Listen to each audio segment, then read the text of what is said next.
Olá, seja muito bem-vindo, muito bem-vinda. Eu sou a Rosana Rossi e estou aqui com a Daniela Moreira. Somos as Nutris da família e este é o Pode na Mesa, nosso podcast para um bate-papo muito especial na mesa da sua cozinha. E o que pode hoje, Dani? Hoje vamos ver se pode ou não pode na nossa mesa, né?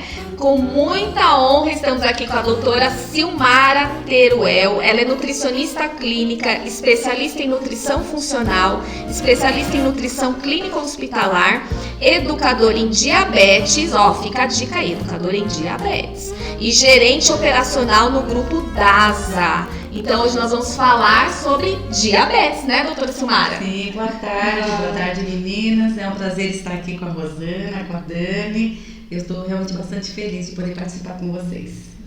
É uma honra, né? A Silmara é super referência na área da nutrição. E foi um achado, né? Conseguir uma agenda com ela. Exatamente, né? Assim, estamos num dia muito especial aí para começar a nossa campanha em falar de diabetes. Nós tivemos a honra, né, Sil, de participar aqui em Santo André da fundação, da 25 anos já, né, de ABC. Exato, muitas vezes, né, nós estivemos presentes na Associação Diabetes do ABC, que é a ADABC, junto com o Dr. Márcio, com o Dr. João Sérgio, e para nós foi enriquecedor, tanto o que nós conseguimos passar de informações, como aquilo que nós recebemos dos nossos pacientes que estavam presentes ali para serem educados em diabetes, né? Foi um prazer, foi muito bom, foi um prazer mesmo. Porque a educação em diabetes é muito importante. Diabetes é uma palavra que todo mundo conhece alguém que tenha, mas muitas vezes a gente não entende bem o que é. Então, o que é o diabetes, Sil, pra gente começar? Bom, nós temos dois tipos de diabetes e são muito diferentes entre si. Talvez nem merecessem o mesmo nome, né? Então, nós temos o diabetes tipo 1, que é uma doença autoimune. Significa que o nosso organismo, em algum momento da vida, começa a criar anticorpos contra o pâncreas, contra as células do pâncreas. E ao longo do tempo, essas células elas vão falindo e deixam de produzir a insulina, que é o hormônio responsável para regular a nossa glicemia. Normalmente esse diabetes tipo 1, ele vai aparecer na infância, no adolescente, até no adulto jovem, mais comum no adolescente. O diabetes que nós chamamos de tipo 2, ele já não é uma doença autoimune. Ele é uma doença, normalmente ele está relacionado com ganho de peso, com uma gordura abdominal importante, ele está relacionado com triglicérides elevado, que é o que a gente chama de síndrome metabólica, né? Ele surge, na regra, após os 40 anos de idade, tanto homem quanto mulher.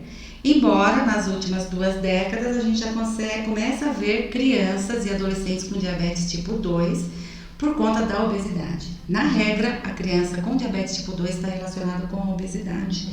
Esse diabetes é diferente do tipo 1, que aparece de uma forma muito repentina, né? A criança ou adolescente está bem, de repente ele começa com aqueles sintomas típicos, né? Muita sede, emagrecimento, muito xixi à noite, muita fome, mesmo assim emagrece. Os pais observam esses sintomas, levam para o médico ou para o hospital e diagnosticam o tipo 1. O tipo 2, ele vai progredindo lentamente, porque o pâncreas não deixa de produzir insulina, como acontece no tipo 1. Ele cria uma resistência à ação da insulina, né, o nosso corpo. Significa que o pâncreas produz insulina.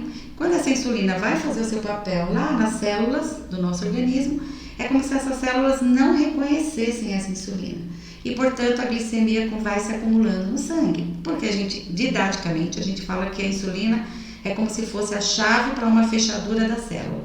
Ela se encaixa, abre essa portinha, a glicose entra para dentro da célula, a glicemia normaliza.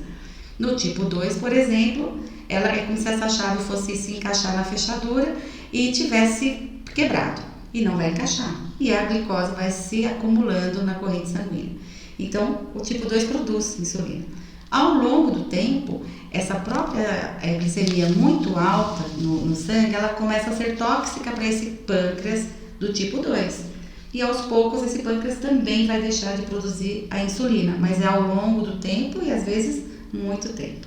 Então, essas são as origens dos 2 tipos de diabetes que nós temos e um pouco de como se comporta no início da doença. Entendi. E nesse caso, para o pessoal entender, tipo 1 e tipo 2, acho que já ficou bem claro, mas tem alguma, igual você falou, no tipo 1 sente sede, sente fome, e no tipo 2, o que a pessoa vai sentindo? A princípio, a pessoa ela não tem uma sensação que tem no 1. Ao longo do tempo, ela pode ter os mesmos sintomas. Infelizmente, tem pacientes que descobrem que tem o tipo 2 porque começa a ter um problema de vista, porque tem um problema neurológico periférico, né, nas pernas ou no rim, né, uma doença renal.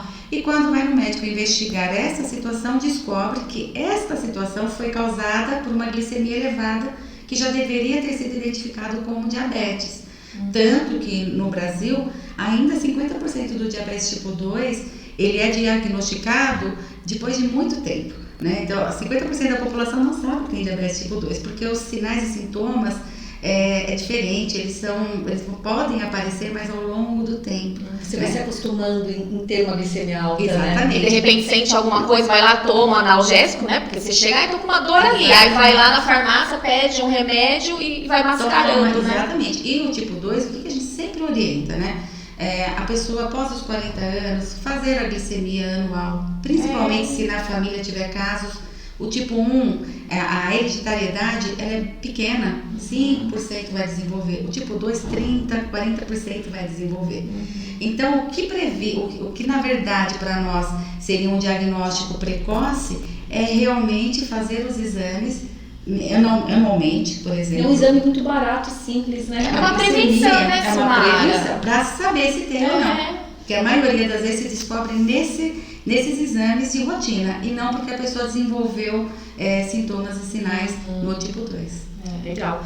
Você descobriu, foi lá, fez o exame, fez a lição de casa, fez o exame anual. E o tratamento, Sil, como que é? Então, seja para um ou para um 2, o princípio é o mesmo, né?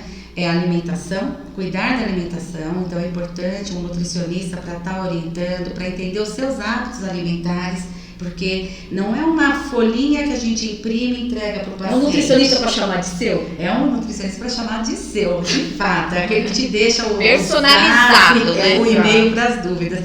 Então, a alimentação é parte fundamental.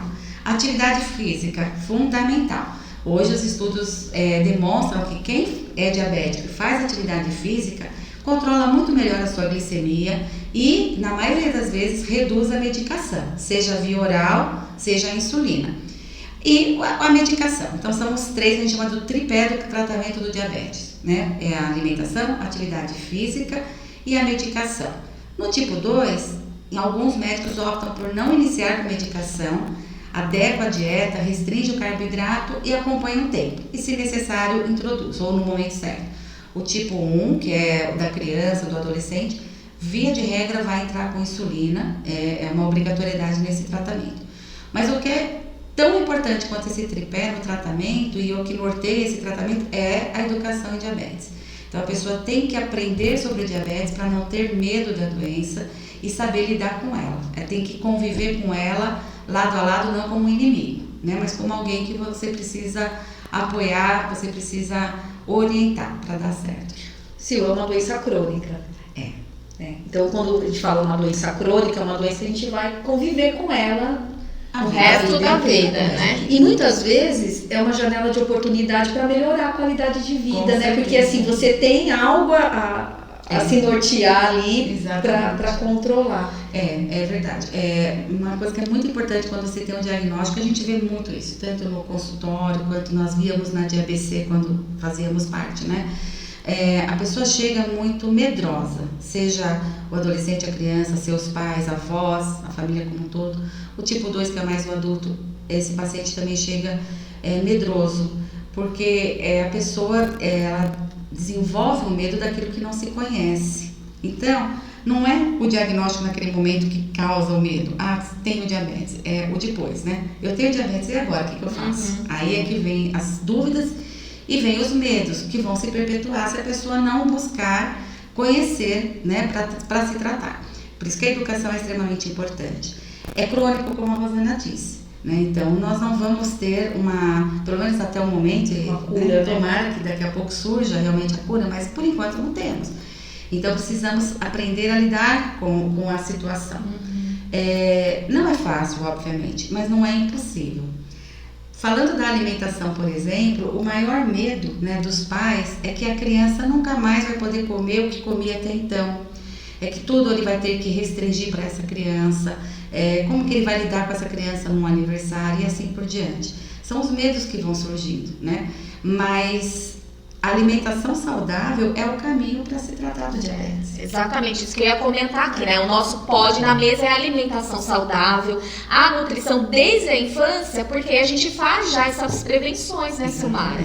Então, aí quando a gente fala, agora, igual a Rosana falou, né? Agora a pessoa tem para onde se nortear, mas não deveria ser assim, né? A gente deveria já ter todo esse trabalho de educação nutricional para poder prevenir desde cedo essas doenças. Agora, a pessoa está com diagnóstico, seja diabetes, que é a nossa pauta hoje, mas colesterol, hipertensão, aí ela fala, e agora, né? Parece que agora caiu a ficha, né? Como a gente falava antigamente, caiu a ficha, agora fala assim, agora eu preciso comer vegetais. Ai, meu filho, já era pra você ter, né? Exatamente. Faz tempo, e agora você vai ter que comer mesmo, só que acrescentando que agora você não pode algumas coisas, né? E acho que aí que vem o medo, né? Insegurança dos pais. E o que a gente costuma falar muito nas consultas, né? E de fato, tem crianças que chegam no consultório e tem uma alimentação saudável.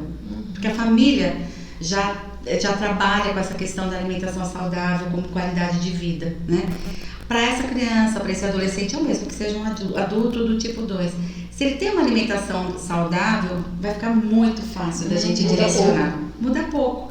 Às vezes você vai trabalhar um pouco mais a questão da quantidade.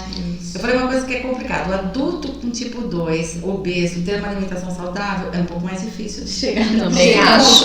Porque normalmente ele já tem uma associação de obesidade, colesterol elevado. Por que será, né, que ele tá obeso?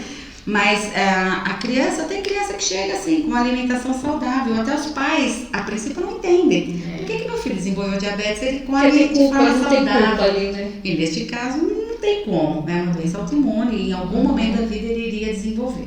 Né? Às vezes é um gatilho ou outro vai desenvolver. Mas se a família tem esse conceito de alimentação saudável, já começa muito mais fácil a orientação. Né? E não é a orientação nunca é uma orientação para castigar o paciente, seja ele adulto, adolescente ou criança. É realmente no sentido de trazer qualidade para a mesa no dia a dia, né? Restringir o que for necessário, reduzir o que for necessário, mas nunca proibir. Né? Isso hoje é muito claro para quem trata com a doença em si. Não existe proibições. Existem melhores práticas na alimentação, existe qualidade e de vez em quando a gente vai tratar como exceção mesmo, né? Porque vai existir. Sim. E eu acho que um ponto importante que você tratou é a família. Sim. Né? Aqui a gente fala muito da família. O diabético, ele pode ser um diabético na casa, mas a alimentação é a mesma na mesa. Então, assim, às vezes eles chegam para você... Olha, eu vou fazer a comida separada do paciente, me conta um pouco disso. É muito comum, né? A mãe, vamos dizer, é a dona de casa que prepara. Nossa, como que eu vou fazer agora? Tudo eu vou ter que fazer uma panelinha diferente. Então, exemplos esdrúxulos, né? Nossa, quando eu fizer então uma lasanha, meu filho não vai comer. Se eu fizer um bife à milanesa, então eu vou ter que fazer para ele grelhado. Tudo depende, né? Se nós entendermos que o bife à milanesa é um domingo, que une a família em volta da mesa e vai comer o bife, a milanesa, a parmegiana, essa criança também vai comer. Se é uma lasanha que a gente come de vez em quando, ela também vai comer. Agora, se diariamente eu coloco na mesa frituras, se eu coloco na mesa doces de sobremesa, refrigerantes comuns, aí, né? Só entre aspas, nem comum, nem zero, o ideal é que não se tome, mas se tem a prática de usar o comum, não vai dar certo, de fato. Então é a família ter que assumir uma posição de querer absorver no seu dia a dia uma alimentação saudável. Aí faz todo mundo se ajudando, né? E vai ser bom para todos. A gente fala muito em inclusão, né? Quando todos estão incluídos, é mais fácil para a mãe estar fazendo as compras, para quem está à mesa, para todo mundo. E aí vem assim, tem os dois extremos, né? Aquele extremo em que a criança chega para nós e que infelizmente alguns hospitais até fazem a orientação não come batata, não toma leite integral, não come não sei o que, enfim, uma lista de não imensa, né? Quando na verdade nós sabemos, falando agora do diabetes tipo 1 e na criança, você não vai tirar o leite integral da criança porque ele é necessário para a criança. Vai ter um momento certo de você fazer essa transição para o semi-desnatado, para o desnatado, como acontece para qualquer outra criança que tiver um colesterol elevado ou que tiver uma obesidade ou simplesmente porque os pais optam por uma alimentação saudável. A regra vai ser a mesma. Se você vai tirar a batata, o arroz da criança, não, você vai adequar as quantidades, né? Você não vai restringir ao ponto da criança continuar perdendo peso, porque a ideia é que ela cresça, que ela se desenvolva como qualquer outra criança. E para isso ela precisa comer adequadamente. No adulto, né, do tipo 2, ele normalmente já está associado a uma obesidade, a um colesterol elevado, a um triglicérides elevado, LDL elevado, enfim. É uma síndrome.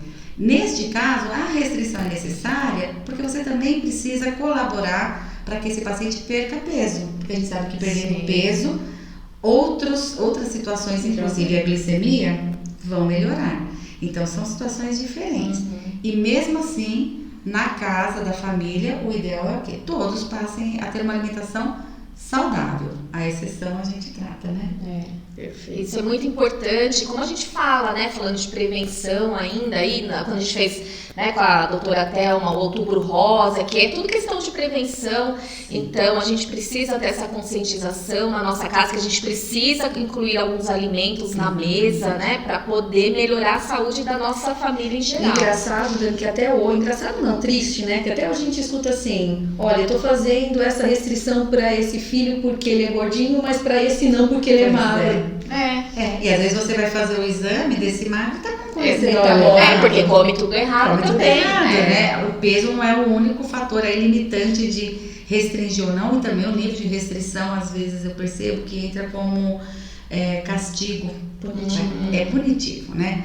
Olha, eu não vou te dar esse doce porque você está gordinho.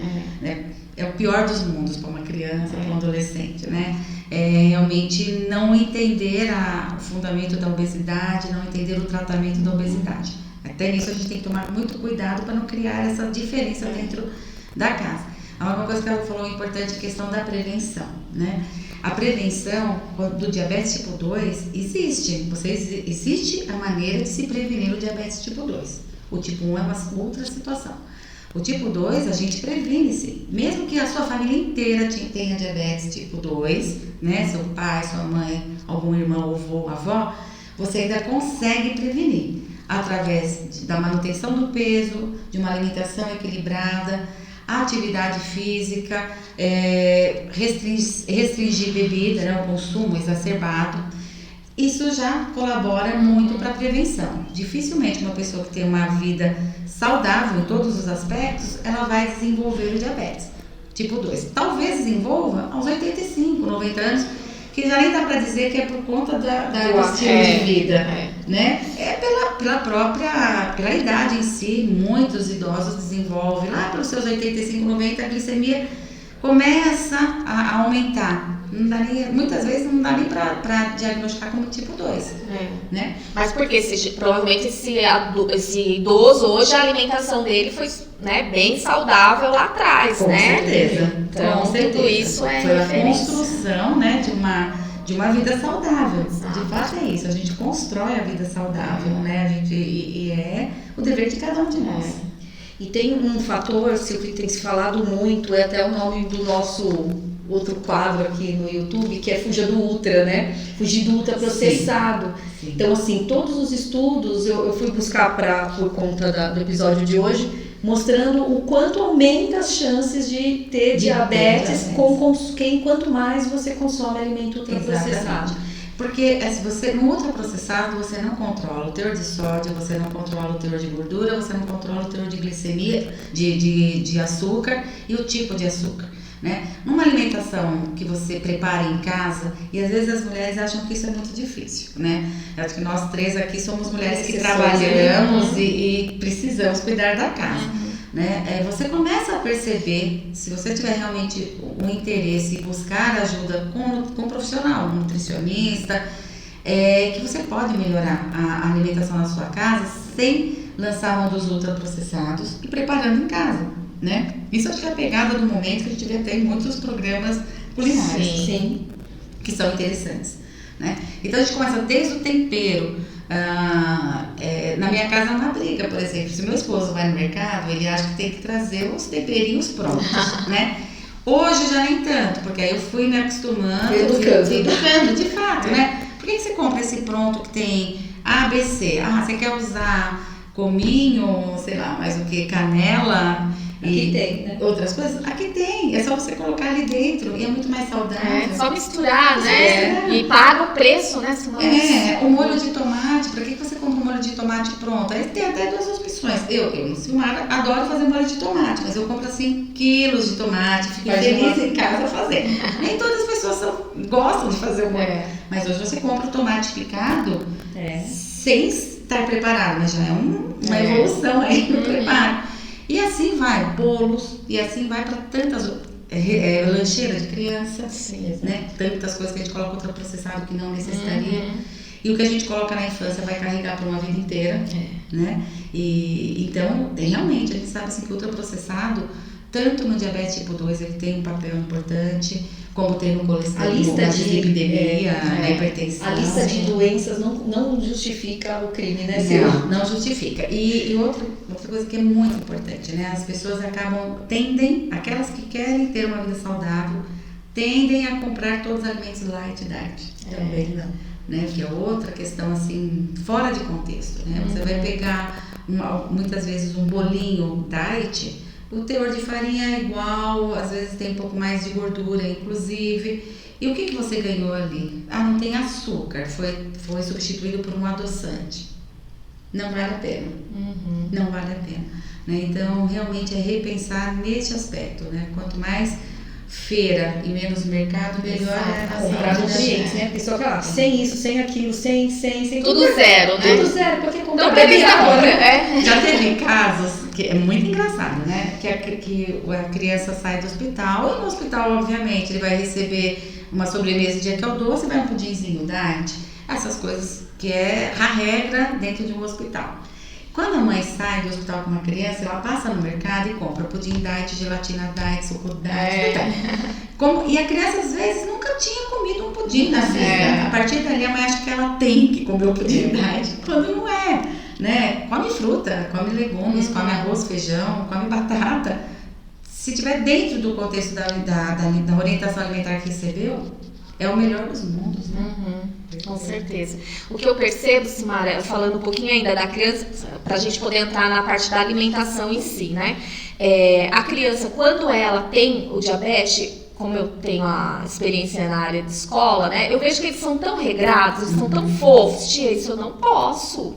Tia, olha isso aqui, ó. Ou eu vou tomar minha insulina, sabe? Então eles amadurecem muito, né? E às vezes a gente fica tão preocupado, e por conta de ter uma orientação, né, mais personalizada, eu enxergo isso. É só a mesma visão? Sim. Com criança? Sim. A criança, quando tem o diagnóstico, se é feito um trabalho de educação nessa criança, e aí eu oriento muito a buscar os grupos, como existe a DABC, a ANAD, a DJ, que são de São Paulo, a DABC do ABC. Essa questão da educação para a criança, né, de como aplicar a insulina, o que você pode comer quando você tomou a insulina, e se você não tomou, o que você deve fazer. Se você está numa festinha de aniversário, como que você vai se comportar? Isso traz um diferencial enorme na vida dessa criança e da família. E a família tem que aprender a confiar na criança, porque a criança aprende. Muito mais rápido que adulto. E ela se adapta muito mais rápido do que adulto, né? É o que a gente fala, o hardware dela tá vaziozinho, então tudo que você ensina, ela vai absorvendo. Tem os momentos de braveza, tem os momentos de não aceitação, porque vão passar por essa fase. Mas, no geral, elas se dão muito bem dentro da escola, inclusive se aplicando a insulina. Por isso a importância de participar dos dias que essas associações fazem, né, que elas fazem day camping das crianças com diabetes, onde as crianças vão se cuidar, claro que monitoradas por profissionais, mas vão se cuidar no sentido de aprender. Ela está no day camping de uma associação, mas ela poderia estar no day camping de uma escola qualquer. E tem que aprender a se comportar em todos os lugares, Em todos os lugares, entender até onde ela pode ir e volto a dizer, existem as exceções às regras, ela tem que aprender a lidar com as exceções, a regra que foi orientada, né? Mas é possível. Perfeito. E no nosso episódio que nós falamos de longevidade, né, que os idosos estão aí mais, né, os idosos de hoje, eles estão mais longevos por conta dessa alimentação, e eu vejo já um quadro instalado aí de diabetes, né, a gente pode fazer essa previsão triste aí, porque as crianças só comem os ultraprocessados hoje. O que vai acontecer com elas, né? Com certeza. Quando estiverem nessa fase. Se continuarem nessa regra, né, de ultraprocessados, sem atividade física, porque ninguém tem tempo para nada, né? Infelizmente a visão é essa, né? É de desenvolver as doenças crônicas mesmo, né? Não só o diabetes, como as deslipidemias, a hipertensão, né? E daí você vai seguindo para outras escalas. Até o acesso a tratamento deve levar menos complicações, né? Você não vê pessoas sendo amputadas, o que a gente via antigamente. No entanto, os números crescendo. Crescendo muito do diabetes, sim, né? Você sabe que até 2035 a gente vai duplicar o número de diabéticos no mundo. É um volume importante, né? Mas o que a gente vê hoje é de fato, né? Como o diagnóstico hoje é até mais precoce, porque existem grandes campanhas para se medir glicemia até na rua, e o acesso à medicação, muitas vezes, a gente está falando de São Paulo, né? É mais fácil, você consegue prevenir um pouco mais as complicações, né? Antigamente se descobria muito mais que tinha diabetes porque amputou uma perna. Por que amputou a perna? Porque eu descobri que eu tinha diabetes. Olha que absurdo, né? Mas de qualquer maneira, a doença vem numa crescente, né? O tipo 2, ela vem numa crescente, muito associada aos hábitos que a gente vem adquirindo desde a nossa geração. Já não é o melhor hábito, né? Mas vem piorando a cada geração, né? É um grande desafio, né, pra gente de mudança de paradigma. Quando a Silmara no início falou, não é dar um papel com a dieta, quando a gente fala em educação e falar que é um nutricionista para chamar de seu, é para ter essa empatia mesmo, porque existe a vida real, né, o comportamento, porque como que você lida com o alimento, e você falou muito do tipo 1, Sil, e eu fico imaginando assim, eu lembro que lá na associação tinham bebês, às vezes, muito pequenininhos, então passa a vida, então ele amadurece, ele passou na fase pré-escolar, escolar, a fase revoltada da adolescência, com certeza, sempre com a doença ao lado, então a importância de saber e aprender e o nutricionista, ele tem que estar preparado para essa área da educação também, porque isso é fundamental, né? A alimentação é a educação, né? Mas ele tem que entender que, primeiro, a criança ou adolescente vai viver uma vida com essa doença. Então não adianta simplesmente dizer não. Não tem data de validade a dieta, né? Fazer dieta por um mês. O não é o pior dos mundos para essa criança, né? Então a gente precisa realmente pensar no aspecto de entender a alimentação dessa criança, do nosso paciente, seja qual for a idade, né? Como que é a alimentação dele? Como que é a rotina de vida? O que é possível, o que não é? O que é viável, o que não é viável? E adequar a alimentação a essa rotina de vida. Claro que tem limites, né? Tem determinadas situações que você vai ter que falar, não, nós precisamos agora adequar a sua rotina à alimentação. Não é algo que possa ser feito dessa forma, mas precisa conhecer para chegar num denominador comum, que o paciente perceba que ele pode fazer, né? Que pode fazer parte da vida dele, os pais percebam que pode fazer parte da vida da sua criança. Isso que é importante, por isso que é importante o nutricionista. Né? Quantas crianças a gente tem de criança sabe, né? A criança chega e fala, o que você não gosta? Né?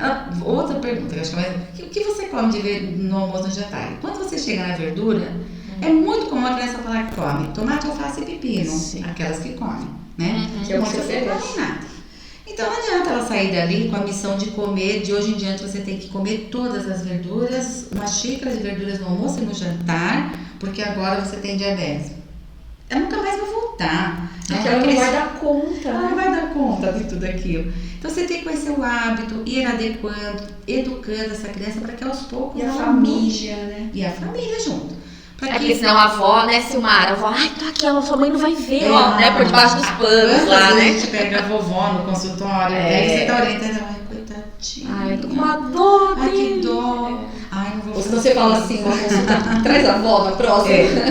Precisa, né? Senão não vai dar certo o tratamento. Para entender que dá para ser leve, dá para fazer, dá para entrar na dinâmica da família sem ser pesado demais para todos e que vai contribuir para a qualidade de vida da criança, ou do adulto, seja lá quem for. Né? Então, o nutricionista tem que ter essa visão. Um passo por vez, né, Um passo por vez. Ele não vai mudar de um dia para o outro.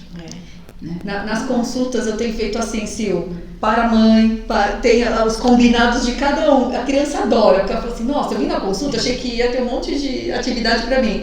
Não, mamãe, você vai comprar esse tempero diferente, você vai testar uma verdura. Criança, você vai, Então, eu acho que um passo por vez na vida, porque é difícil mudar, não é? Pra gente mudar é difícil. Então, para a criança funciona muito desafio, né? Sim. Então, assim, você passar uma orientação simplesmente ela levar para casa. Então, é tornar aquilo um desafio na vida dela, né? Você experimentou alface, daqui um mês você vai me trazer o que você experimentar de novo, o que você achou, como a mamãe preparou. Busca na internet, que agora é a pegada, né? Busca na internet alguma coisa legal que você viu sobre isso e traz pra gente conversar. E aí você vai envolvendo. Pelo contrário. Senão não rola, né? Não rola. Então acho que a gente pode fazer um resumão dessa primeira etapa aqui, que é tão importante, né? De falar o que pode na mesa. Então é a prevenção, né, Silmara? Prevenção, mudar a alimentação, colocar na sua mesa aí, pode na mesa, vegetais, frutas, né, verduras, legumes, bastante fibra, controlar o carboidrato, atividade física. Então, olha tanta coisa importante para a gente poder prevenir. E quem já está com diabetes também vai ter que fazer tudo isso. Melhorar, porque melhorar o resultado. Exatamente. Né? É realmente isso. É o que você vai levar na mesa vai te trazer o retorno na sua qualidade de vida e nos seus exames. Na mesa, né? A gente pode ir na mesa, a gente fala muito, Sil, da importância do comer à mesa. Exatamente. É fundamental, né? Hoje a gente tem criança que come na sala, que come na frente do computador, leva um prato. Antes era na sala, agora é no quarto. A gente fala que parece uma loja, quer fazer uma compra, né? Vai lá naquela loja, lá no quarto do filho, que lá tem prato, tem garfo, tem colher, tem tudo lá. E a gente sempre fala isso desde sempre, porque é uma verdade. Quando você quando vai se alimentar, você tem que prestar atenção no que você está fazendo. Se você está assistindo televisão ou está jogando videogame, a forma que você vai se alimentar é de acordo com aquilo que você está fazendo ou assistindo, né? Se é um jogo muito rápido, você vai comer de forma tão rápida que você não percebe o que comeu. Aí comeu a pipoca, comeu o bolo, tomou refrigerante e ainda tá com fome. E às vezes o nutricionista gosta de perguntar o que você comeu, né? A pessoa não lembra. Não sabe, não comeu nada. Não, ele vai falar, não comeu nada, Nem sabe, cheira do quarto. De pacotinho. É verdade. É verdade. Então, já que a gente entrou nessa parte aí do quarto, dos pacotinhos, né, acho que a gente pode entrar na parte da alimentação, que realmente estou com diabetes. E agora, o que eu posso, o que eu não posso? Você já falou dessa importância de equilibrar o carboidrato, que todo mundo sabe que é o carboidrato, né? Quer cortar o carboidrato, coitado do pãozinho, né? Ele que sempre é o vilão. E isso todo mundo sabe, mas tem restrições, né? Que a gente precisa estar atento com relação a algumas frutas, açúcar. Eu posso comer açúcar, doutora Silmara?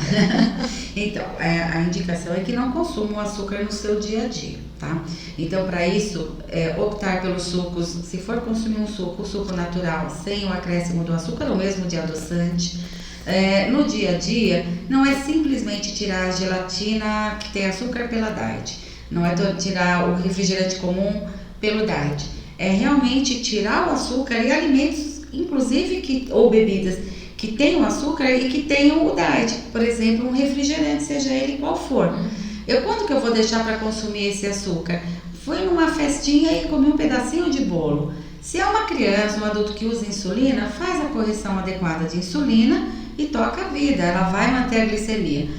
Então eu posso comer açúcar à vontade e corrigir com a glicemia? Vai virar um bolinho fofo, igual aquele que está comendo.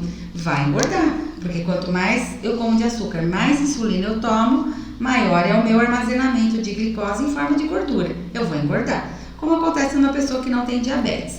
Tá? E se eu engordo, eu pioro o meu controle glicêmico, eu tendo a ter um colesterol elevado, outros exames alterados, e com tudo isso eu posso levar a complicações do diabetes, né? Doenças cardiovasculares e assim por diante. Então, o melhor é tenho açúcar na minha casa, eu não vou consumir o açúcar no meu dia a dia. Eu vou deixar para consumir nas exceções, né? Num aniversário, numa sobremesa. E se eu uso a insulina, eu vou aprender com o meu médico, com a minha nutricionista, como eu vou fazer a correção do consumo desse açúcar. Sempre com insulina ultra rápida. O ideal é que se use a insulina ultra rápida para essa correção. Ou adeque o bolo de insulina quando a pessoa já usa a bombinha de insulina, né? É isso que a gente precisa entender. No dia a dia, eu não vou ter o açúcar na mesa. De forma alguma, né? De forma alguma. Importante nenhum tipo de açúcar. Exatamente, eu ia falar isso. Tem pessoas que acham que o açúcar orgânico resolve. Orgânico é saudável. Não, não é. O demerara, o mascavo. O mascavo. Minha cunhada, Maria, ela tem diabetes. Tava super alterado, mas estava consumindo açúcar mascavo. Sabe por quê? Foi pesquisar no Dr. Google. Nossa, de né? O Dr. Google fala lá realmente que o açúcar mascavo é mais saudável, mas para o diabetes... De forma alguma. Ouviu, Maria? O que a gente tem que entender, o açúcar orgânico ele é mais saudável porque ele é produzido a partir da cana de açúcar que foi tratada sem nenhum tipo de produtos agrícolas tóxicos, né? Então ele é mais saudável por isso. O mascavo, ele é um açúcar que não foi refinado, ele tá no meio do caminho aí. Mas é açúcar. Mas ele é um açúcar como é a cana de açúcar, como é o caldo de cana de açúcar. A glicemia vai alterar tanto quanto, né? Então, assim, só pra gente entender, se eu pegar uma colherinha com 10 gramas de açúcar, ela vai, com 10 gramas de açúcar, ela vai ter aí o mesmo percentual de glicose que o açúcar mascavo ou qualquer outro açúcar. Então vai aumentar igual, né? Então não se usa açúcar, seja ele qual for, para o paciente que tem diabetes. E aí nesse caso, né, Silmara, as pessoas, os adultos com diabetes, eles têm tantas desculpas, né? Então assim, usando a minha cunhada de novo, ela fala assim, mas eu não adiciono, meu cafezinho é sem açúcar, mas ela faz bolo, e aí ela fica em casa a maior parte sozinha. E pra onde será que vai aquele bolo, né? Então o diabético, ele tem isso, ele faz as preparações e ele vai consumir. A gente tem que pensar em tudo que é açúcar de adição. Então não é só o cafezinho, é o cafezinho, é o suco, é o bolo, é a bolacha que a gente prepara em casa. Qualquer preparo culinário que a gente coloque açúcar, a gente vai ter que repensar nesse consumo. Então eu costumo dizer, se a pessoa faz o bolo e só ela come, porque às vezes a pessoa faz e só ela come, todo mundo come um pedaço e ficou lá. É melhor não fazer, né? Compra a fatia e come. Caminha até a padaria, come a sua fatia e resolveu compra uma fatia. E avalie a sua glicemia para comer. Porque tem outro detalhe, a pessoa muitas vezes não faz o controle glicêmico em casa, isso é fundamental. Né? Que ela faça 2 vezes ao dia, 3 vezes, enfim, quando usa insulina acaba fazendo realmente mais vezes, até por conta da aplicação da insulina. Mas é aquela pessoa que controla pela alimentação ou com os medicamentos via oral, ou agora até mesmo injetável, né, que são alguns análogos que existem aí. Ela precisa saber como está a glicemia, porque ela pode estar com uma glicemia de 300 e não está sabendo. Nossa, mas chega a 300 e não sente nada. Se a pessoa já se adaptou com 300, ela, ao longo do tempo ela já não sente mais. Às vezes fica normal, né?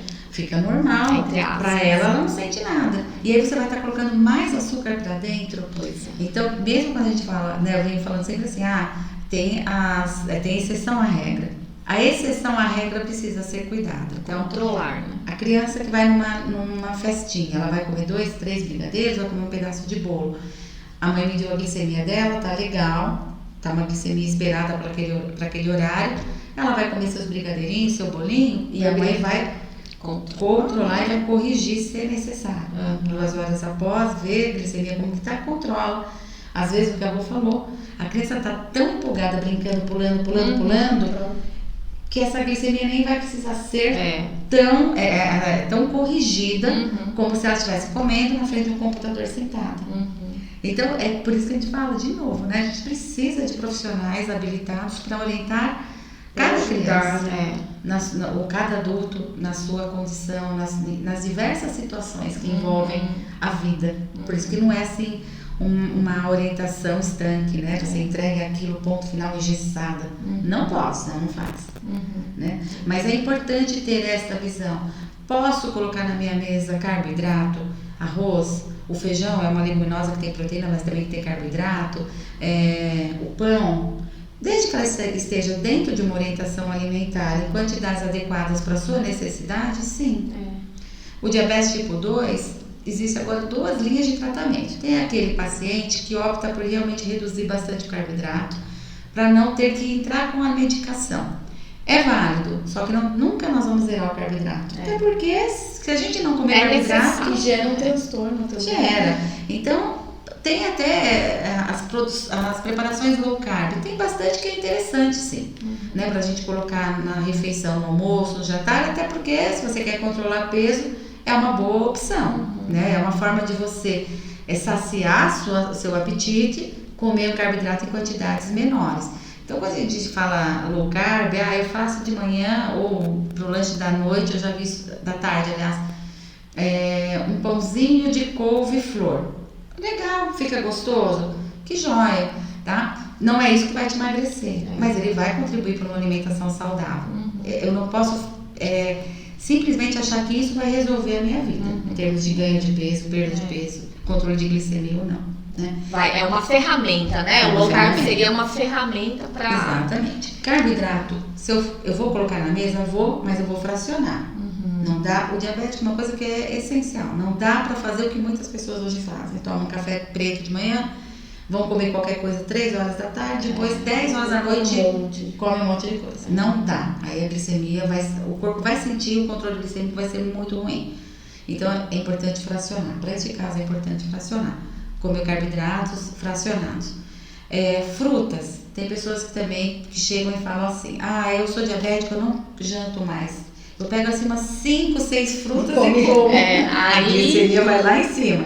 Porque boa parte da fruta, seja ela qual for, é açúcar.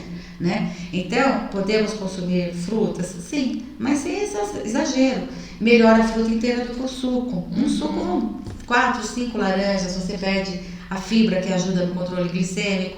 Então, é melhor a fruta inteira como sobremesa. Né? Se eu vou usar uma fruta de horário intermediário, eu posso pensar em colocar uma fibra solúvel junto para melhorar, para adequar o processo de digestão, né? Esse tempo de digestão e absorção, e com isso não trazer um pico glicêmico.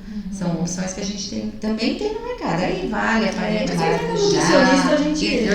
Daí vai na nutricionista, a gente... vai na nutricionista e não pergunta pro Dr. Google. Tem vários profissionais ali que não são nutricionistas, que estão lá querendo vender um produto, e as pessoas acabam indo falando, não, é melhor ser isso do que eu ir no... vai falar o que eu quero ouvir. Né? E aí fica fácil. E eu também conheço pessoas, não vou nem falar o nome aqui, mas assim, que não é minha cunhada. Já não se livrou. Mas assim, gelatina diet. Não, eu sou diabética, eu só como gelatina diet, aí a esposa tem que fazer 2 pacotes, mas a pessoa come tudo de uma vez. O que adiantou, né, Silmara? Não adiantou nada. Provavelmente não vai aumentar a glicemia, porque a gelatina é quase zero mesmo. Mas, de qualquer maneira, é um monte de química que você está colocando para dentro do seu organismo. Desnecessário, né? Porque para quem que precisa comer gelatina todo dia, esses volumes enormes. Não tem sentido, né? Aí às vezes ele ainda coloca leite condensado. Eu falei, gente, o que adiantou? Mas aí eu reduzi o açúcar da gelatina. Eu falei, gente. É aquela pessoa que realmente não quer mudar o hábito alimentar. Ela quer apenas adequar, dar uma ajustadinha, dar umas fugidinhas para continuar do mesmo jeito, né? Então, assim, deixa o doce pro final de semana. Se comer uma fatia, corrija a sua glicemia, verifique a glicemia antes de consumir. E se tiver muita vontade, vai comer um pedacinho.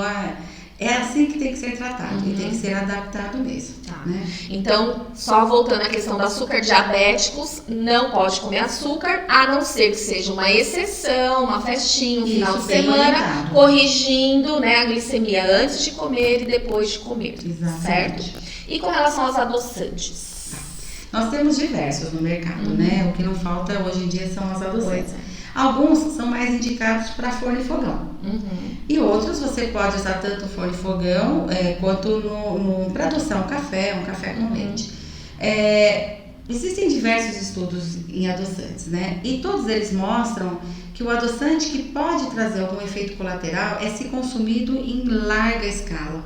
Na regra, mesmo aqueles aficionados por refrigerante diet, gelatina diet, não alcançam essa quantidade de adoçante que poderia trazer efeitos colaterais ou ao longo do tempo trazer alguma situação prejudicial para a nossa saúde, né? O que se indica é que se faça um rodízio de tipos de adoçante, não da marca, mas do tipo. Então nós temos a sucralose, a sulfamical. A sulfamical a gente não encontra para comprar, é mais em produtos prontos, né? Então o que se indica é que se faça esse rodízio, tá? Isso é a melhor informação que a gente pode dar nesse sentido. Importante lembrar que tem frutose. A frutose não é indicada para usar no dia a dia. Ela entra no preparo de alguns pratos. Alguns bolos a gente vai ver que tem frutose no preparo. Agora, para adoçar, não, porque a frutose é o açúcar da fruta. Parte dessa frutose já no intestino se transforma em glicose. Então, ela não vale a pena para ser usada mais no rápido, dia a dia. né? Não vale a pena. Os demais, a gente vai tratar como um rodízio para que o organismo não receber o mesmo tipo de produto, porque é uma química, né? Um produto químico, uma vida toda. Então, a gente vai fazendo esse rodízio de tipo de adoçante. Se você orienta a diminuição da quantidade para sentir mais o sabor do alimento, ou como é adoçante, pode usar à vontade. Eu sempre oriento a usar adoçante apenas quando necessário, né? Primeira orientação. Num suco de laranja não precisa de adoçante, né? Numa limonada precisa, né? Pouquíssimos tomam a limonada e o suco de maracujá sem adoçante. Mas aí vem a orientação. Pouco. Ainda assim, sinta o sabor da fruta, é uma fruta mais azedinha, o maracujá é azedinho, mas é saboroso. Coloque o mínimo necessário. E a regra vale para o café com leite, né? Um achocolatado diet, né? Eu recebo tão docinho, né? Achocolatado diet. Adoçante no achocolatado diet, ele já é muito doce. É doce. Né? Eu até opto, se eu puder orientar o meu paciente a usar o cacau em pó e colocar o adoçante em pequena quantidade, melhor ainda. Porque isso vale para qualquer ser humano, né? Para que você precisa do sabor doce em tudo que você come? Tenta sentir o sabor natural, a mesma coisa vale para o salgado, o mais natural possível. E aí, para quem pode usar o açúcar, use só quando necessário. O adoçante é a mesma coisa. Então, eu sempre oriento a usar o mínimo de adoçante necessário. E se não for diabético, o açúcar a mesma coisa. Use apenas onde for necessário, mesmo assim o mínimo. Reduzir, mudar, né? O paladar. E também tem aquelas pessoas que esguicham, né, Marcos? Pega o adoçante e você fala, gente, onde que a pessoa vai? Meu pai, minha mãe muda o biquinho. Minha mãe muda o biquinho para um que é mais difícil porque ele esguicha.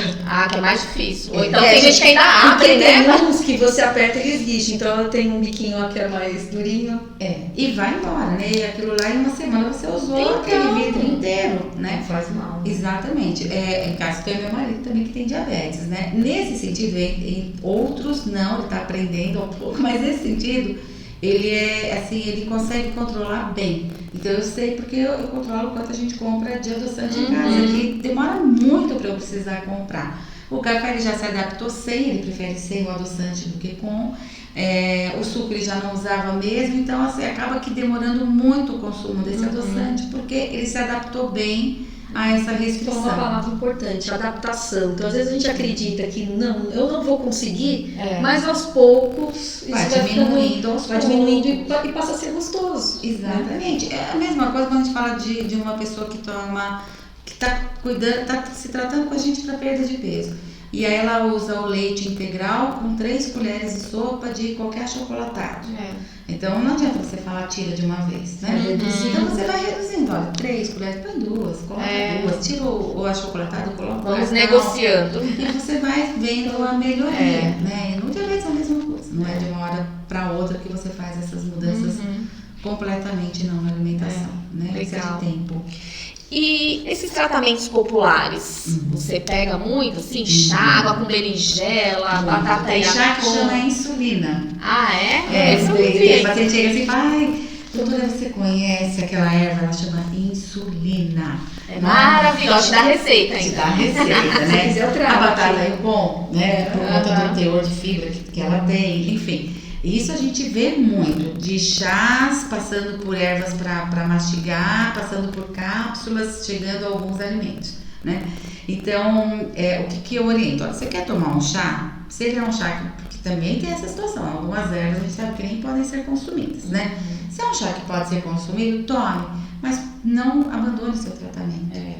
Né? O que pode fazer reduzir uma hipoglicemia antioral é você melhorar a sua alimentação, atividade física e controle de peso.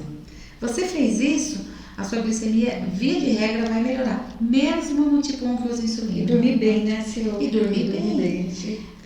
A gente vê assim, pessoas que usam insulina do tipo 1. Já entrou com insulina, descobriu a doença, tem que entrar, não tem jeito, né?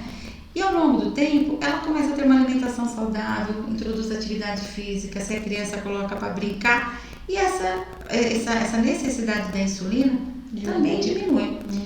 Outra coisa importante, né? O diabético 2, ele pode chegar a usar insulina, alguns chegam. Isso não significa que a pessoa está pior. Agora sim, agora eu vou morrer, ó. Já entrou. Não, é porque infelizmente existe muita resistência. Ele vai ter que entrar, exatamente. Entre com a insulina. Não quer usar muita insulina? Faça atividade física, coma direitinho e perca peso. Você vai reduzir o volume de insulina que você vai usar. Não tem jeito. Disso a gente realmente não consegue sair, né? Tem que ter esse olhar claro. A alimentação é a base.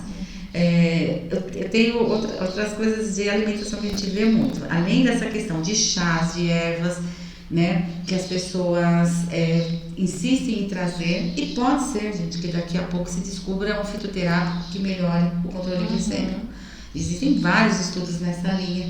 Mas quando a gente fala de fitoterápico que melhora qualquer coisa, é o extrato dele, né? Não é um chá. Normalmente são cápsulas. E associado ao tratamento. Não vai ser um milagre, né? Vai resolver meu problema. Exatamente. Ele está sempre associado a tratamento e a doses farmacológicas, medicamentosas. Não é um chá. Dificilmente algum chá vai trazer algum... A gente vê às vezes no sono, alguma coisa assim, né? Com alguns chás. Mas não é a regra, então não dá para contar com isso e abandonar o tratamento. O pior dos mundos é o abandono do tratamento. Mas a gente vê muita coisa na alimentação. Além disso, né? Pessoas que mudam o hábito alimentar porque ouve o que o vizinho falou. Sim, está cheio. Né? Então ele deu a receita do chá de insulina, ensinou a usar a batata e a couve e ainda passou uma dieta. É o pior. As restrições de alimentos importantes, saudáveis. E continua comendo as farinhas, os carboidratos, o açúcar, mas está comendo a couve. O consultório, acho que é uma lição de vida para nós, né? Eu peguei uma paciente uma vez que, quando eu orientei a comer o feijão, ela começou a chorar. Ela falou que fazia anos que ela não comia feijão, porque tinha orientado o profissional da saúde que ela não podia comer feijão porque ela era diabética, porque ela não podia misturar o arroz e o feijão. Olha o absurdo. Eu peguei pacientes uma senhora que era boleira, e ela comentou comigo que um dia fazendo um bolo de aniversário, ela esqueceu que ela era diabetes e ela experimentou o creme que ela tinha feito, chantilly, e que ela foi no banheiro e lavou a boca, lavou incessantemente, de medo da glicemia.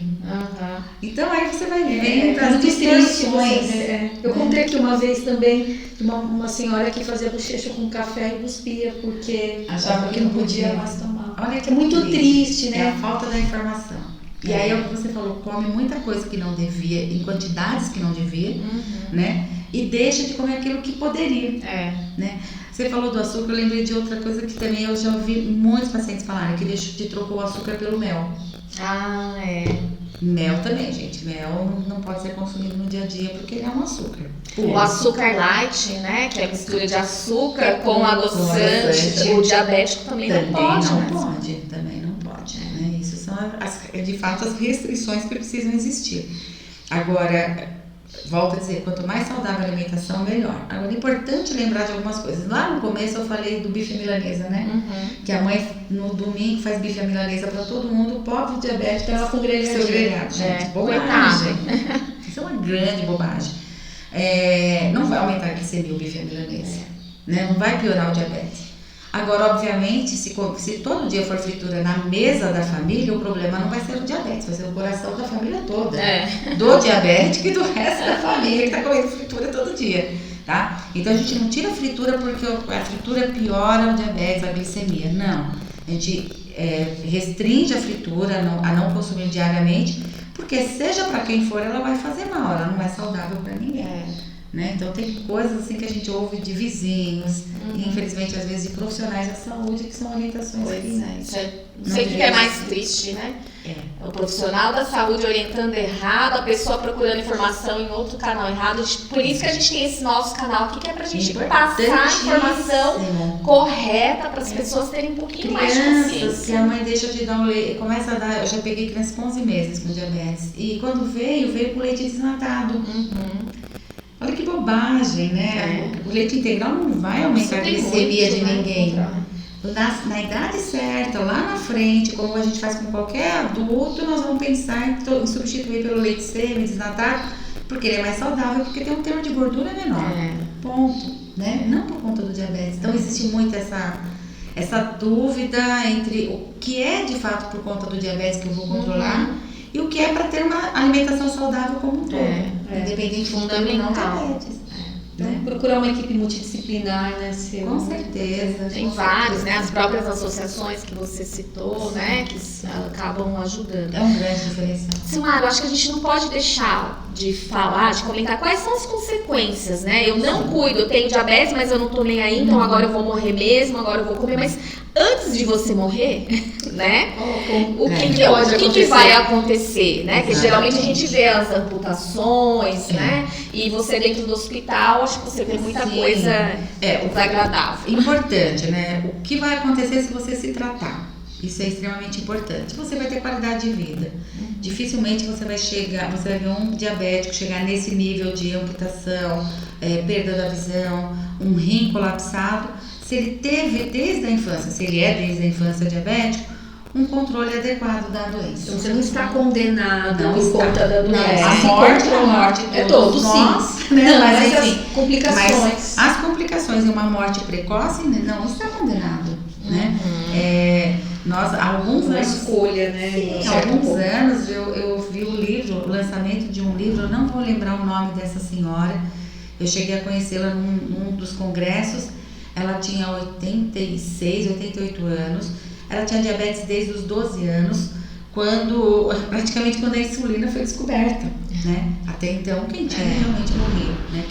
Quem descobriu diabetes tipo 1. E ela conta a história da vida dela. Uma mulher de um nível social bastante elevado, então ela teve condições de se tratar num período em que não existia, isso não era para todo mundo, né? Quando a gente fala em anos 40, 50, não era para todo mundo mesmo. E ela hoje, com 80 e poucos anos, escreveu a biografia dela, contando inclusive todas as questões relacionadas ao diabetes. Saudável, dinâmica, ainda escrevendo, e assim nós temos N exemplos, né? Mas são pessoas que se cuidaram.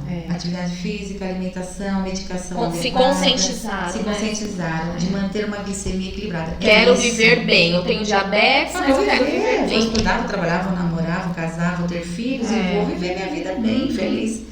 Temos vários exemplos disso. Aonde vem a complicação? Para aquela pessoa que, quando descobre o diabetes, entra numa fase que a gente chama de negacionismo. Sim. E nunca sai dela. Porque não procurou uma terapia para sair dela, porque não se importou com o diabetes como deveria, não ouviu o médico, não ouviu o nutricionista, ele é um negacionista e vai viver uma vida negando a doença. Este é o mais grave, porque ele não mede a glicemia, porque ele faz exame quando alguém obriga que faça, e mesmo assim muitas vezes não leva no médico. Se leva no médico, o médico fala, ele acha que o médico falou bobagem e continua fazendo errado, engordando muitas vezes, alimentação indevida, sem atividade física, fumando, enfim, leva a vida na contramão do que a gente acredita ser viável para qualquer um. Essa pessoa pode ser muito jovem, já desenvolver uma complicação, que aí é muito triste, né? Ela pode ter problemas neurovasculares periféricos, que a gente chama, que são nas pernas, e às vezes assim uma batidinha vira uma ferida, que vira algo mais grave, que leva uma amputação de um dedinho, que passa a ser o pé, que passa a ser a perna, né? Ela pode ter uma perda de visão e realmente é irreversível. A cegueira pode ser dos dois olhos, inclusive. Ela pode ter um problema renal, se tornar um renal crônico e ir para uma fila de transplante. Essas são as consequências mais graves. Fora o risco de um AVC, de um infarto. As doenças cardiovasculares, elas são mais frequentes no paciente portador de diabetes e mais frequente naquele que não se cuida de fato, né? Então as complicações são muitas e são tristes. E ele não vem um pacote, né? Porque ele não tá só com diabetes. Se ele não se cuida, a hipertensão, a tendência de ter um colesterol triglicéridos alterado. E aí é onde a gente vê as complicações, né? O bom de tudo isso é entender que tem como prevenir as complicações. Né? Isso que é importante. O diabetes tipo 2 tem como prevenir o diabetes e as complicações, seja tipo 1, tipo 2, tem como prevenir. É se cuidar. Pode um caso ou outro desenvolver uma complicação ainda que saudável? A gente não pode dizer que não existe. Mas aí não é mais a regra, é a exceção. Então a regra é que ele vive uma vida saudável. O Dr. Márcio sempre falava pra gente uma coisa que eu não esqueço, que ele falava que o porquê de ter associação, né? Porque o lugar do diabético não era dentro do hospital. O lugar do diabético é na associação e no consultório. Exatamente. Porque o diabético que vai à consulta, que participa de grupos, ele não vai pro ele hospital, nunca interna, pode internar para fazer outra coisa, mas não por conta do diabetes. Então, diabetes não é para ser motivo de internação. Não, exatamente. E assim, se a gente tem dúvidas sobre alimentação, procure um profissional.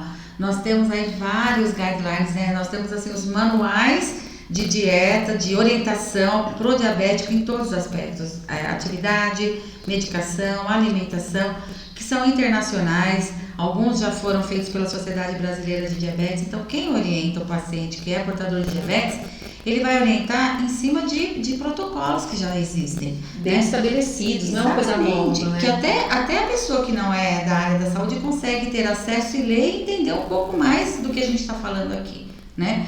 Batendo na tecla da alimentação saudável, né? E é isso que vocês vão ouvir de qualquer nutricionista. Sim, exatamente, eu acredito. Né? E entender, gente, não é dieta, né? A gente tem que falar isso também. Não é dieta, porque quando a pessoa fala estou de dieta, tem começo, meio e fim. A gente tem que falar, seja por que for, gastrite, diabetes, obesidade. Tem data de validade. Tem data de validade. É mudar a filosofia de vida, né? Vamos falar assim. Não sei se é isso que você ia falar, mas filosofia de vida, mudar.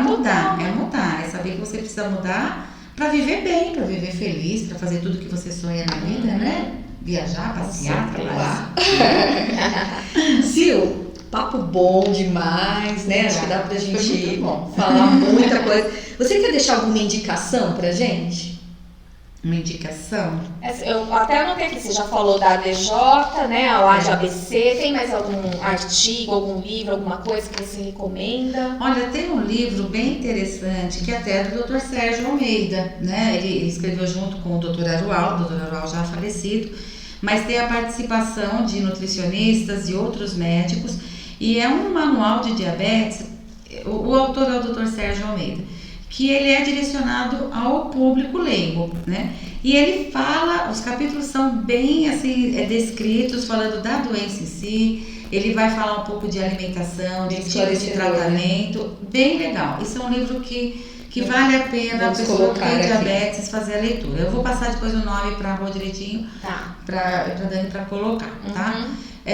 Frequentem uma associação, isso é fundamental. Seja de ABC, que é aqui em Santo André, seja a DJ, que é São Paulo, a NAD é São Paulo, e temos diversas associações. Aí o Dr. Google ajuda. Você coloca lá. Isso pode no Dr. Google. Isso pode. Coloca lá a Associação de Diabetes, encontra uma próxima da sua residência que vale super a pena. Muito, muito. E um ponto importante, Sil, da associação é a identidade, principalmente quando você fala de tipo 1, às vezes aquela criança é sozinha na família, parece que só ela tem. Quando ela pertence a um grupo, ela faz parte de um grupo e faz sentido. Parte daquele mundo, né, das mesmas dificuldades, das mesmas vitórias. Isso é muito importante para a criança e para o adolescente. Busque informação, busque profissionais que são especialistas na área para se tratar dos seus filhos, o endócrino, a nutricionista. Vão além. Se está numa fase de negacionismo e percebe que não sai dessa fase, seja você, seja seu filho, procure a ajuda de um psicólogo. Também temos bons profissionais que trabalham com pacientes com diabetes, que vão poder ajudá-lo, né? Eu acho que ainda é uma área de maior tabu dentro de quando você trata uma doença como diabetes, né? Trazer o paciente para o psicólogo. mas muitas vezes, se não em todas, ele tem uma contribuição importante no seu tratamento. Busque a informação. A educação no diabetes é tudo para você ter realmente sucesso no tratamento, sucesso na tua vida. Viver com qualidade e com sabedoria. Viver e ser feliz, porque o pessoal não é o diabetes, né? O diabetes vai ficar ali na bolsinha, tá ali, Faz parte da tua vida, mas não é a vida. Não né? é a sua identidade, por favor. Então vamos para o nosso último quadro, que é o Batata Quente. Já brincou, né, Simara? Já brincou. Aliás, você deve viver com batata quente, né? Vem no hospital, acha batata quente, né? Então vamos lá. Sim, eu vou fazer a pergunta do que você mais gosta. Estudar é bom para crescer profissionalmente como pessoa. Você prefere doce ou salgado? Salgado. Uma fruta. Manga. Um prato que te remete à infância, que você gosta, de alguém que você lembra. Nossa, arroz com feijão. Lembra de alguém especial? Lembra da minha mãe, da minha infância. Mas é aquela questão de chegar em casa, a comida está pronta, aquele cheirinho, ser servida em casa, na mesa. Legal. O tempo que a gente comia na mesa, de fato. Quem que é você na fila do pão? Ai, meu Deus, olha que essa é batata quente mesmo, né? Bom, eu sou uma pessoa que procuro transmitir o meu conhecimento para ajudar no crescimento de outras pessoas, para facilitar a vida daqueles que precisam do meu conhecimento e que busco conhecimento, não só nos livros, nos diversos cursos que a gente faz, mas na vivência com outros, né? E trabalhando em hospital com diversos tipos de pessoas em diversas áreas, a gente de fato aprende muito sobre a vida, e a gente aprende na vida, sobre a vida também em casa, né? E é isso que eu busco, e é essa pessoa que eu procuro ser na fila do pão. Alguém que faz a diferença na vida do outro, mas que também permite que outros façam a diferença na minha vida. Legal. Um pensamento. Isso já foi quase um pensamento, né? Que você deixou aí para os nossos ouvintes, né? Para nós aí. Bom, isso eu levo para a vida também, né? A esperança, né? Nós precisamos sempre ter esperança. Porque quando nós não temos esperança, nós não buscamos coisas melhores para o amanhã. E a esperança nos remete numa condição de busca, né? Eu tenho esperança de conseguir algo, de alcançar algo, e por ter essa esperança, eu vou atrás daquilo que eu quero. Então, ter esperança é um grande diferencial.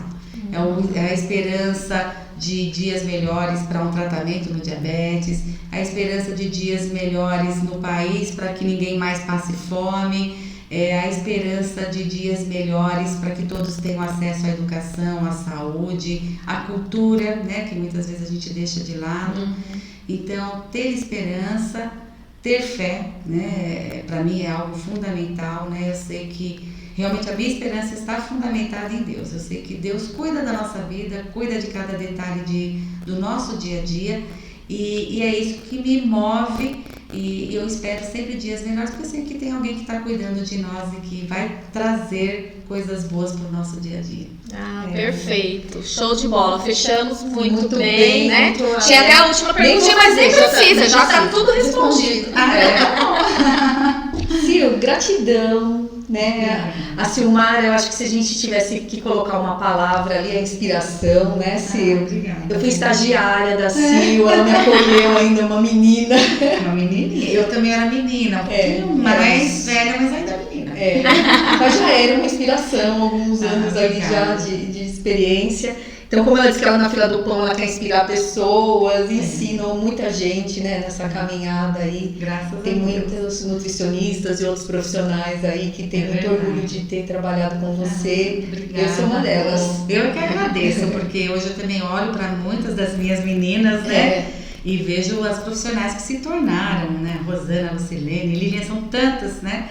Mas que eu olho com muito orgulho. Cláudia, são pessoas que se destacaram na profissão, na vida acadêmica e em outras áreas, e que realmente para mim é importante. E eu aprendo com elas, né? Com a Rô sempre foi também um ponto de referência para mim. a gente sempre trabalhou muito perto uma da outra e se ajudando, isso é muito gostoso, né? Acho que essa é a troca da profissão, né? Um ajudando o outro, eu tô precisando disso, então a gente uma aumentando, né, o conhecimento da outra aqui, e ajudar muito, assim, à vontade, porque a gente tem uma história junto, né, de sucesso, de perdas, de ganhos, enfim, mas você está levando à frente, né? Então eu agradeço muito, foi assim muito especial estar com vocês. Que bom, histórias de mulheres, né? Porque a gente fala assim, nosso canal é da nutrição, tem homens na nutrição, a gente respeita e incentiva que tenham mais. Mas são histórias de grandes mulheres, né? A Dani também foi minha chefe, eu tenho 2 chefes aqui. Então, é trabalhar em equipe, é trabalhar junto, é construir. A gente trabalha muito, né, Sil? Então, uma das coisas que a gente sempre fala é ser feliz enquanto trabalha, para poder nos E a gente amanhã, nunca né? sabe o dia de amanhã, então a gente tem que fazer o nosso bem hoje, conviver bem entre nós, né? Profissionais é fundamental. Trabalhar, tomar um café depois. Uma indicação, não é? É tão bom essa parte, né? É muito gostoso, né? A gente ter esses momentos na vida, assim, de estar juntos, né? De relacionamento com outros profissionais que vivenciaram situações com a gente boas, outras nem tanto, mas a gente sempre está se superando, isso é muito importante. Com certeza. É muito importante. Sucesso. Né? Muito bacana. Muito obrigada pela a presença. Que vocês que ouviram aí, que conhecem alguém que tem diabetes, né? Leve isso a sério, gente. A gente pode mudar o quadro de uma pessoa que está com diabetes e prevenir, né? Não ter essa doença aí.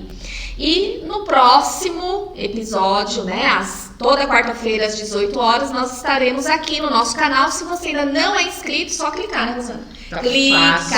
Só clicar, se inscrever, ativa o sininho e deixa o seu like aí para que a gente sempre possa trazer pessoas tão maravilhosas quanto a Silmara aqui no nosso canal, tá bom? Então até a próxima quarta-feira. Tchau. Tchau. Com Deus.